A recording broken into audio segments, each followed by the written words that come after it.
다음 얘기 해보겠습니다. 자, 이제 정치권 얘기를 해볼게요. 국민의힘 TV 토론이 있었죠.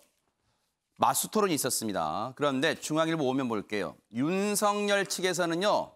당심 20% 앞선다. 당심에서 20% 우위를 보이고 있다. 홍준표 후보는 무슨 소리냐. 당원도 골든 크로스다. 여러분 지지율 역전되는 거 이렇게 교차되는 거.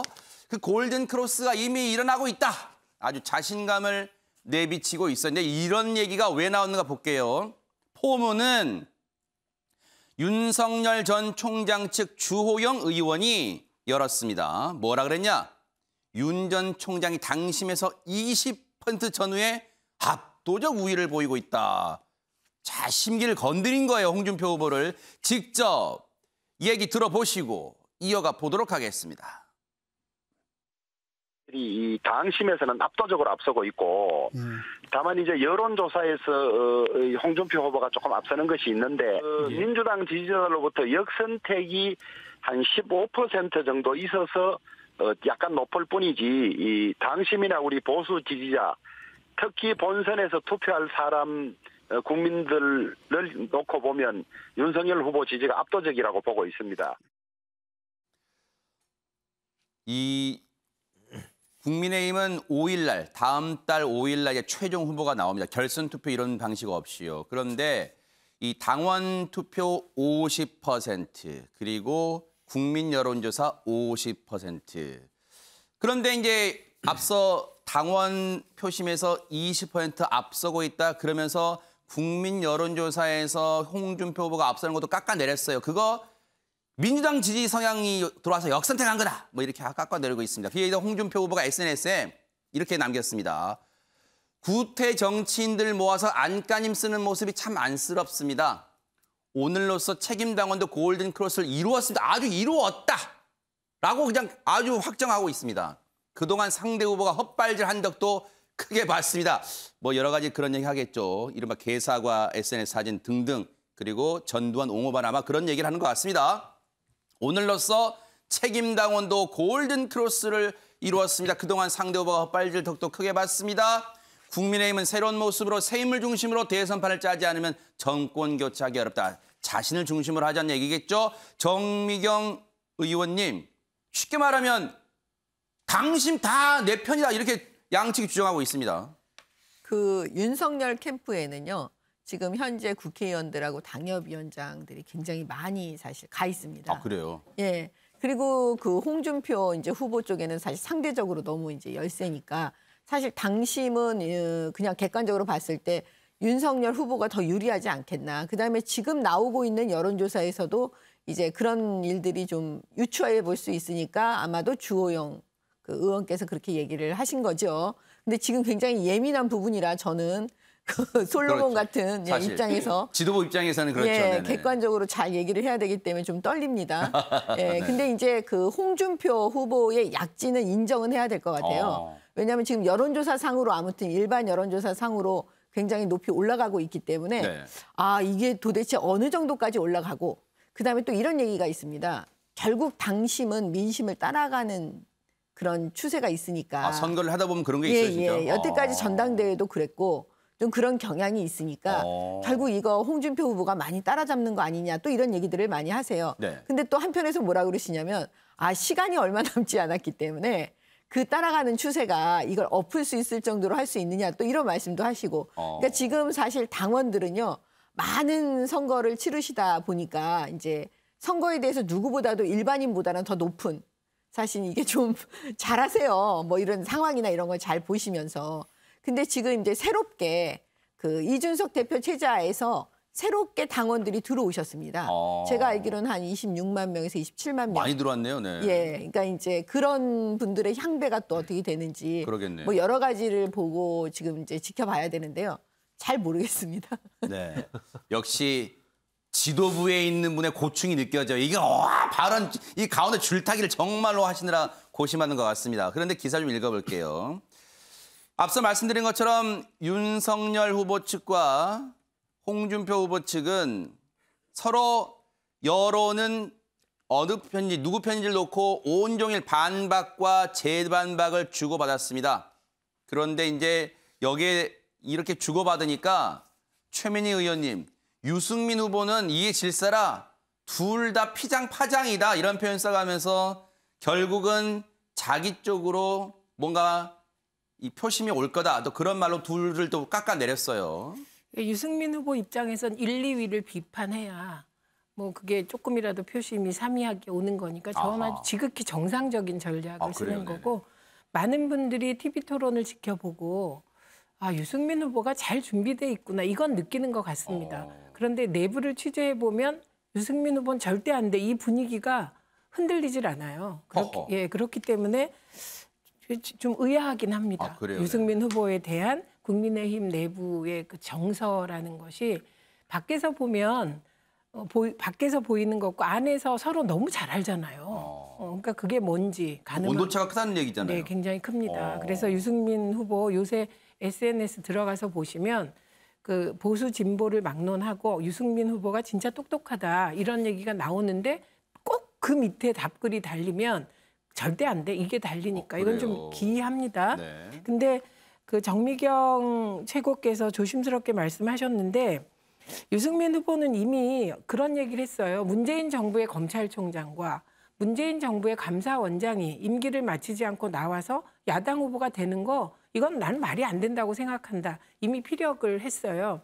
근데 그런 정서는 이제 깔려 있는 것이죠. 그래서 저도 그 부분이 좀 궁금합니다. 유승민은 절대 안 되는데 박근혜 전 대통령을 감옥에 집어넣었던 그 검사는 되나? 이게 저도 좀 의문이긴 합니다. 근데 민주당 입장에선 아마도 홍준표 후보가 되는 것이 겁나겠죠. 민주당. 왜냐? 이게 정치라는 게 세가 형성돼서 흐름이 형성되는 건데 홍준표 후보가 출발할 때 보잘것없는 지지도였거든요. 이건 마치 오세훈 후보가 서울 재보궐 때 그랬어요. 그런데 나중에 확 뒤집어 엎어서 대세가 돼버리듯이 그렇게 되는 것이 가장 신경 쓰일 것 같고 민주당 입장에서는 다행히 선거가 지금 뭐 넉 달 이상 남았기 때문에 뭐 그 홍준표 후보가 되어도 대책을 마련할 시간이 있다는 거지. 이제 정치라는 게 흐름이 확 형성되면 그게 그 민심을 장악하는 경우가 있거든요. 그리고 홍준표 후보의 대응을 보면 그냥 제 주변에 20, 30대들이 저 할아버지 쿨하다. 근데 특히 김종인 위원장이 나타나서 뭐 윤석열 대 누구로 이재명 후보로 갈 거다 그러니까 도사 나셨네 그러잖아요. 그거를 젊은이들이 보고 와 쿨하고 재밌다.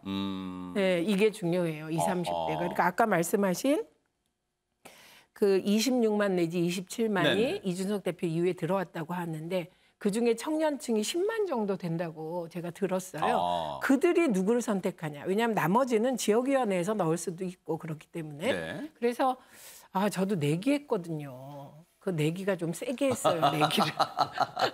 그래서 내기에서 지면 저는 뭐 개인적으로 출혈이 되기 때문에 요즘은 오히려 제가 또 좌불안석인 것 같습니다. 진짜 예측 불가 같아요.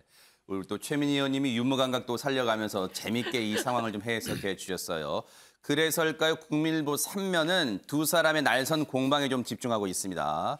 어제 이제 이 마지막 맞수 토론이 1대1 맞수 토론이 이제 열렸잖아요. 그런데 앞서 이제 홍준표 후보가 당신도 골든 크로스가 됐습니다. 뭐 그랬잖아요. 그랬더니 윤석열 후보가 골든 크로스 아무 말지 않지 합니까? 홍준표 후보 민심 거역하는 당심 없다. 이 부분은 앞서 우리 정미경 의원님도 실제 선거를 하다 보면 또 굵직굵직한 선거를 하다 보면 이런 추세다고 말씀하셨어요. 민심을 대체로 따라간다. 당심도. 그렇게 날선 또 공방을 주고받았습니다. 그런데 문희철 평론가 여론조사 전문가시니까 여쭤볼게요. 자체적으로도 이제 캠프에서 뭐 돌려보겠죠. 여론조사 돌려보겠습니다. 골든크로스 어떤 근거로 얘기할 수 있을까요? 지금 골든크로스가 완전히 된 건 아니죠. 이제 골든크로스가 됐다 하면은 국민의힘 지지층에서도 홍준표 후보가 윤석열 후보를 이겨야 되는데 지금 대부분의 여론조사에서는 국민의힘 지지층에서는 상당히 떨어져 있는 걸로 나오거든요. 그렇지만 경쟁하는 입장에서는 또 저렇게 주장을 할 수가 있겠습니다. 우리가 어떤 사람이 후보가 되느냐 안 되느냐는 세 가지 측면을 주로 보는데요. 첫 번째가 우리가 지금 이야기하고 있는 지지율이죠. 그리고 두 번째가 인재 영입, 그리고 세 번째가 정책인데요. 지금 전체 지지율에 있어서는 홍준표 후보가 약간 앞서고 있습니다. 여론조사 기간마다 조금씩 차이는 납니다만은 차이가 그렇게 많이 난다는 것은 또 기간마다 그만큼 박빙이라는 것을 이야기를 할 수가 있겠고요. 네네. 그리고 저는 윤석열 캠프에서 네. 아까 이제 한 의원님이 전 원내대표께서 나와가지고 이야기를 했는데 역선택 이야기를 자꾸 저렇게 강조하는 것은 본인들한테도 좋지 않다고 생각이 왜요? 들어요. 우리가 그 민주당 경선 강주 전남 했을 때 그때 여론조사를 한번 상기해 보면은 1등이 이재명, 2등이 이낙연, 그리고 3등이 홍준표, 4등이 윤석열, 그리고 5등이 추미애 후보였습니다. 그래서 강주, 전남, 호남에서도 당은 지지는 민주당을 하지만 후보에 있어서는 상당한 사람들이 홍준표 후보나 윤석열 후보를 지지하는 게 있거든요. 그래서 내가 민주당 지지층인데 홍준표 후보나 윤석열을 지지한다고 해서 그게 다 역선택이다. 그건 아니거든요. 그래서 지금 이제 여론조사가 홍준표 후보가 세게 치고 나오니까 이제 좀 조바심에 막 이야기하는 것 같은데 사실 그 과학적 근거도 없고요. 늘 선거 때마다 나온 이야기인데 실제 드러난 경우도 아주 미약하다고 볼 수가 있겠습니다. 네. 그리고 홍준표 후보가 이렇게 치고 나온 것은 네. 물론 20, 30대에서 많은 지지를 받고도 있겠지만 가장 큰 것은 이재명 후보가 지금 갇혀 있어요. 지지율에. 30%대에 딱 갇혀 있어가지고 지금 단일 후보가 됐으면 치고 나가야 되는데 그걸 못 오고 있으니까 그 부분을 홍준표 후보가 많이 덕을 받지 않느냐. 저는 나름대로 그렇게 분석을 해봤습니다. 유용하 교수님, 여기 홍준표 의원의 얘기, 민심 거역하는 당심 없다. 이제 5일 날 최종 후보가 결정되는데 다음 달 1, 2일, 다음 달 하니까 멀리 있는 것 같은데 당장 다음 주 월화입니다. 월화에는 책임당원 모바일 투표, 그리고 3, 4일에는 책임당원 ARS 투표 더하기 전 국민 여론조사가 있단 말이에요. 이제 후보들마다 이제 이 손에 땀을 쥐는 시간이 흐릅니다. 이 말은 국민 여론조사에 자신 있다, 뭐 그런 얘기인가요? 어떻습니까? 그건 뭐 최근에 여론조사 지표에서 명확하게 드러나고 있고요. 윤석열은 하향세고 홍준표가 상향세고요. 그리고 이제 국민의힘 지지자층에서 중요한 거는 이제 어떤 여론조사마다 차이가 있습니다만 특히 ARS 여론조사에서는 홍준표 후보가 이재명 후보를 이기는 걸로 나온단 말이죠. 그거는 결국은 윤석열 스스로도 인정했듯이 윤석열이라는 사람에 대해서 정권 교체의 수단으로 알고 있었는데 국민의힘 지지층들이 그 수단이 옮겨갈 수 있다라는 겁니다. 이길 사람한테 가는 거고 윤석열 후보는 상당히 불안한 측면들이 지금 계속 드러나고 있기 때문에 윤석열 리스크 있기 때문에 그리고 이제 말씀 많이 하셨지만 이제 민심의 당심을 가는 거예요. 이걸 동조화 현상이라고 그러거든요. 아, 그래요? 예. 이걸 동조화 현상이기 때문에 저 흐름을 지금 제가 봤을 때는 한 일주일 전부터 상승세가 있는 게 분명합니다. 그런 측면에서 이번 걸 봐야 되고요. 홍준표 후보가 지금도 최민희 의원이 얘기하셨지만 밉상이 아니에요. 그냥 그 대중성이라는 거거든요. 그게 그러니까 홍준표 후보의 최근 언어를 보면은 우리가 악선동이라는 그리고 이 프레임도 보면은 상당히 극우적 프레임, 뭐 전교조, 민노총 뭐 이런 거 갖고 다 디테일은 약하고요. 이런 부분들이 사람들이 들었을 때 이 싫지가 않은 거예요. 근데 이게 선택 투표 행위에서는 이게 상당히 프렌들리한 거죠.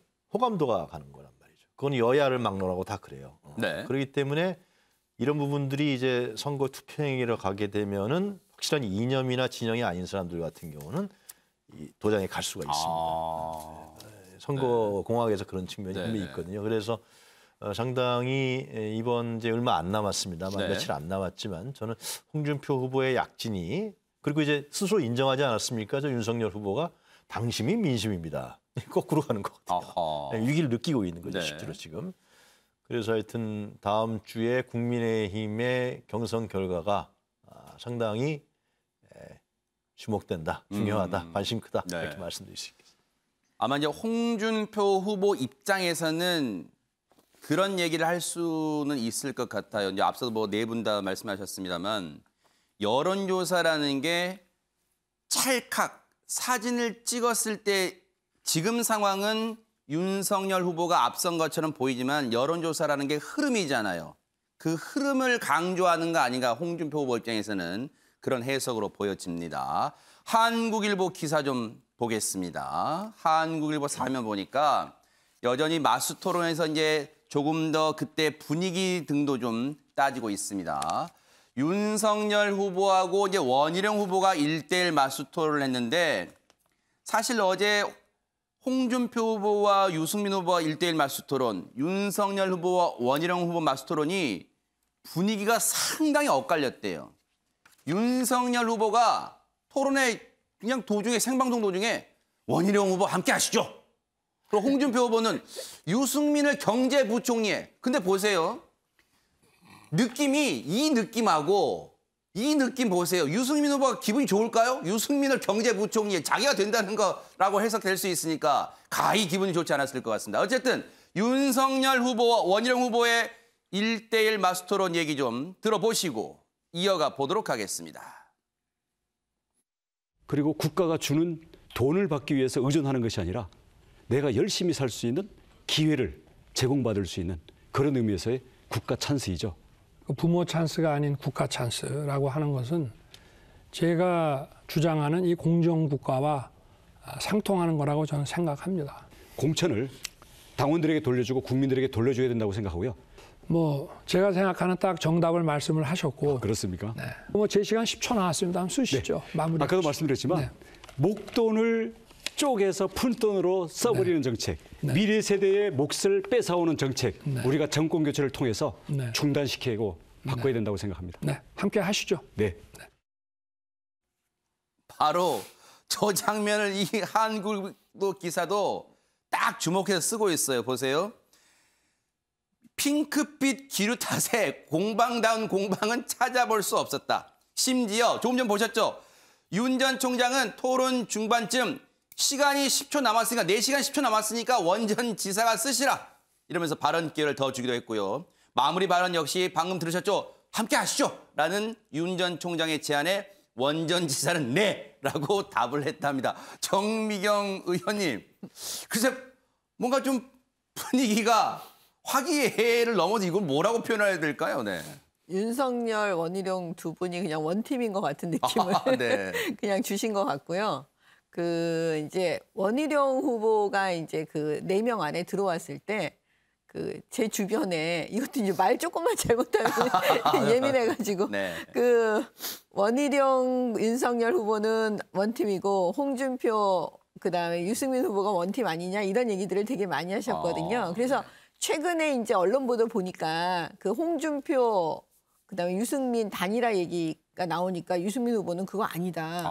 사실 유승민 후보 성격에는 그렇지 않거든요. 그래요? 네. 예, 본인이 생각하는 그 방향대로 쭉 가시는 분이기 때문에 그건 아마 아닐 텐데 아무튼 그 언론 보도가 나왔다는 건 홍준표 후보 측에서 제가 볼 때는 단일화하고 싶으신 게 아닌가. 예, 우리는 원팀 아니냐. 이른바 뭐 자가 발전이라는 것도 있잖아요. 네. 뭐 하여튼 여러 가지 그런 게 이렇게 흘러나와서 언론에 나온 게 아닌가 이제 그런 생각인데요. 뭐 저는 분위기는 그 경선을 하다 보면요.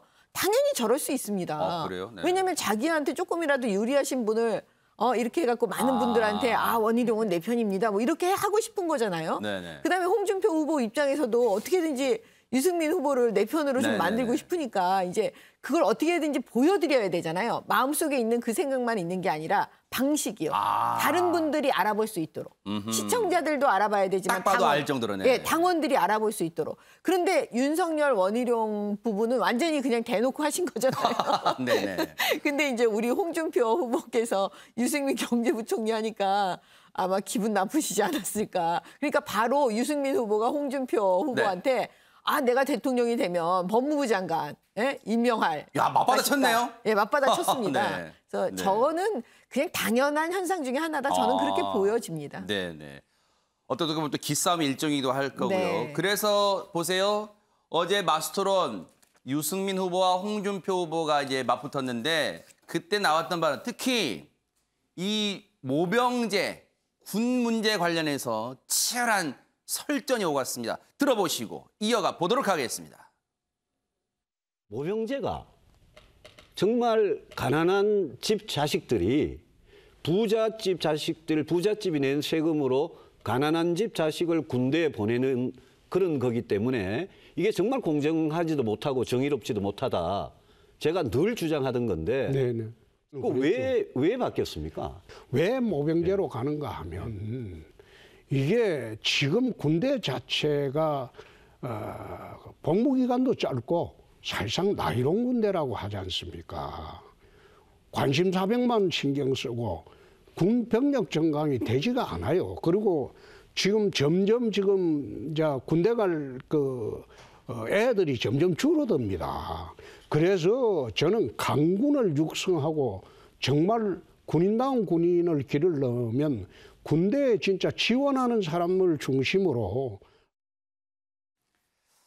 사실 뭐 여러분 아시겠지만 모병제는 쉽게 말하면 군대 가겠다가 지원한 지금 우리나라는 징병제잖아요. 이 나이가 되면 국가의 부름을 받고 가는 거잖아요. 요즘 이제 이 여군은 또 지원도 받습니다만. 이제 그런 상황에서 모병제로 가야 되지 않냐 이제 그 얘기를 한 겁니다. 그 문제를 놓고 저렇게 뜨거운 얘기가 오고 갔는데 최민희 의원님, 근데 앞서 이제 이거는 이 모병제 관련 이슈에 대해서 맞붙었던 거고 앞서 경제부총리 안치겠다 이게 덕담을 넘어서 기분은 좀 나쁠 수 있을 것 같아요. 이미 결정 났다 승부는. 그러니까 나를 도우라. 혹시 이런 식으로 해석이 비춰질 수도 있습니까? 뭐 그럴 수도 있고 아닐 수도 있을 것 같은데 제가 저 토론회를 면밀히 보니 보셨어요? 네네. 저는 다 봅니다. 아하. 안 보고 말하면 안 될 것 그렇죠, 같아요. 네네. 정미경 의원님이 조심스럽게 말씀하셨는데 좀 자유롭잖아요. 제가. 그래서 총평을 하자면 윤석열 후보와 원희룡 후보의 토론은 노잼, 유승민 후보와 홍준표 후보의 토론은 꿀잼. 그래요? 네, 그러니까 하나는 재미가 없었어요. 왜냐하면 원론적으로 얘기하고 둘이 사이가 너무 좋다 보니 저렇게 사이가 좋으실까? 그러니까 재미가 없잖아요. 싸워야 재밌는데. 근데 유승민 후보와 홍준표 후보의 저 토론 진짜 재밌었습니다. 그리고 이게 저만 그런 게 아니라 댓글이 그래요. 댓글이. 그래서 심지어 그 유튜브에 들어가 보시면 앞에는 재미없으니까 보지 마시고요. 뒷부분 몇 초부터 보세요까지 써놓은 분도 계세요. 그러니까 여기 싸워야 재미있는 거죠. 그리고 두 분이 지금 얘기하는 거 보면 그 모병제가 가지고 있는 순기능과 역기능에 대해서 홍준표 후보는 쉬운 언어로 그리고 유승민 후보는 구조적인 인식으로 얘기를 하고 있습니다. 그러니까 토론이 토론답게 되면서 재밌었어요. 그런데 저는 어떤 생각이 드냐면 윤 전 총장이 대통령 되면 그러면 원희룡 후보는 법무부 장관 되나 보다. 이걸 이게 종합적으로 보면. 네네. 그래서 늘 있을 수 있는 얘기들을 하신 건데 한 가지는 어제 그 재밌는 토론이니까 그 꿀잼 부분, 유승민, 홍준표 부분을 많이 봤겠죠, 국민들이. 근데 거기서 홍준표 후보는 점수를 딸 수가 없었습니다. 왜요? 왜냐하면 토론에 있어서는 유승민 후보가 구조적인 인식과 정확한 수치까지 다 알고 그리고 저 질문, 그 모병제에 대한 질문의 핵심도 딴 게 아니었어요. 2017년하고 왜 바뀌었는데 이걸 물어봤는데 살짝 비껴가면서 답하는 아주 심기를 보이신 건데 그 부분에서 약간 몰리는 느낌이어서 마지막 토론에서 홍준표 후보는 그렇게 점수를 따지는 못한 것 같습니다. 네. 정말로 자세한 분석이에요. 왜냐하면 이 토론을 보지 않고서는 나올 수 없는 진짜 분석 같다 이런 생각도 해봅니다. 그런데 경향신문 사면 보니까 막판에 이제 한 닷새 앞으로 한 닷새 정도 남았잖아요. 최종 후보 나오기 전까지. 그런데 때 아닌 보세요. 경향신문 사면. 2030 남성 표심 잡아라. 지금 필요한 건 키맨이다. 우리 쉬운 우리말로 코너도 하고 있는데 지금 우리가 키맨. 네, 아무튼 중요한 사람이라는 겁니다. 네. 경선 막판 이준석을 외치는 홍준표와 윤석열. 왜 그럴까요? 읽어볼게요. 양강 주자인 윤석열 전 검찰총장과 홍준표 의원이 이준석 마케팅을 펼치고 있답니다. 30대인 이준석 대표가 20대, 30대 남성 표심을 움직일 수 있는 키맨이라고 보기 때문이다. 2030 남성 지지율은 윤 전 총장에겐 붙잡아야 할 산토끼, 홍 의원에겐 지켜야 할 집토끼. 2030 또 기분 나쁠까요? 토끼 비유했다고? 어쨌든 네. 그래서 이 각각의 후보에겐 어쨌든 공통적으로 잡아야 할 대상입니다. 유영하 교수님, 때 아닌 이준석 대표 주가가 지금 올라가는 기현상이 됐습니다.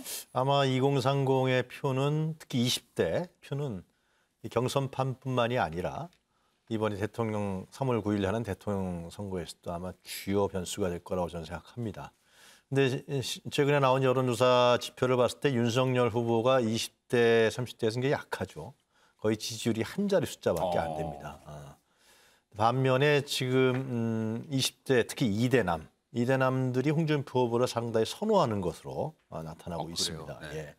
그래서 당원들 아까 정미경 최고께서 말씀하셨지만 이제 10만의 젊은 당원들이 누굴 지지할 것이냐, 투표를 적극적으로 할 것이냐, 뭐 그런 이제 변수들이 있겠죠.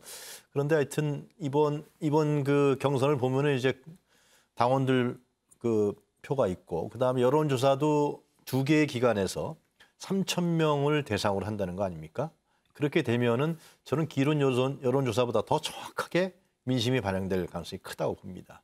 3,000명씩 2개 기관, 그것도 이제 ARS가 아니라 전화 면접 조사이기 때문에 그렇기 때문에 상당히 청년들의 생각하는 표심들이 그대로 윤석열이나 홍준표냐 네. 이렇게 반영될 가능성이 크다, 정확하게 네. 라는 생각이 들고 아까도 말씀드렸다시피 이제 그 20대의 표심은 이 경선뿐만이 아니라 이들은 지역이라든가 이념이라든가 이런 거 별로 없거든요. 자기 자신의 삶의 이해관계에 맞는 후보를 선택합니다. 그렇기 때문에 아마 본선에서도 이번 경선에서 나오는 결과가 또 본선에 중요한 지표가 될 거라고 생각이 들고요. 마지막으로 한 가지만 말씀드리면 저는 어제 이제 마스 토론 했잖아요. 네. 이게 지금 언론에서 계속 홍준표, 윤석열, 홍준표 대 양강 구도로 가고 있잖아요. 그러면 이제 다음 주에 이제 그 여론조사에 응하시는 분들이 유승민과 누구죠? 원희룡보다도 양강 쪽으로 더 갈 수가 있다. 저는 그런 것도 현상이 생겨요? 예, 생기죠. 그건 당연히. 왜냐하면 둘 중에 한 명이 될 거라고 생각하기 때문에 이 약간의 충성도가 낮은 유승민, 윤석열 지지했던 사람들이 그럼 난 윤석열 갈 거야? 홍준표로 갈 거야. 이런 부분도 저는 막판에 변수가 되지 않을까 그런 생각도 듭니다. 그렇겠군요. 그런데 문인철 평론가님. 네. 여기서는 이제 주목하는 게 20대, 30대 남성 표심 때문에 이준석 대표 껴안기를 한다는 거잖아요. 근데 과연 그렇게 되면 지금 반대되는 상황, 여성 표심은 어떻게 되는 거예요? 그 문제는 간과할 수 없는 문제일 거 아니에요. 이준석 대표가 그 당 대표 경선 때 젠더 논쟁을 해가지고 이제 여성들한테 조금 미움을 받은 적이 있습니다. 그런데 그게 지금도 지속되는지는 모르겠어요. 그래서 딱 여성한테 표심이 없다 이렇게 단정 짓기는 힘들 것 같습니다. 그리고 두 분 다 지금 윤석열 후보나 홍준표 후보가 이준석 대표를 이렇게 막 이제 같이 한다는 그런 느낌을 주려고 하는데 당 대표는 누구한테 이렇게 일방적으로 힘을 실어줄 수가 없어요.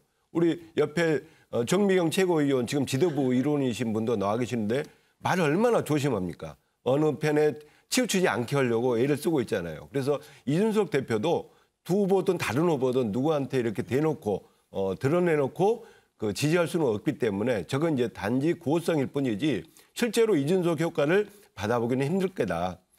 이렇게 생각이 들고요. 그리고 어제 이제 양자 토론이 있었는데요. 원희룡 후보와 윤석열 후보 그리고 유승민 후보와 홍준표 후보가 그 두 명씩 있었는데 아까 우리 최민희 의원께서 그 윤석열 원희룡 후보 그 양자 토론은 노잼이었고 그리고 홍준표 후보 유승민 후보의 그 토론은 꿀잼이었다.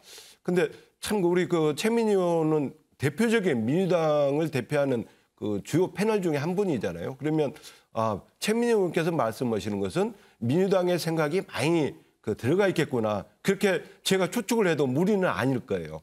그래서 결국은 홍준표, 유승민 그 두 분한테 힘을 실어준 것이 민주당 전략에 더 좋은 거다 이렇게 생각하고 그런 주관적인 평가를 했지 않나 이제 그렇게 생각이 듭니다.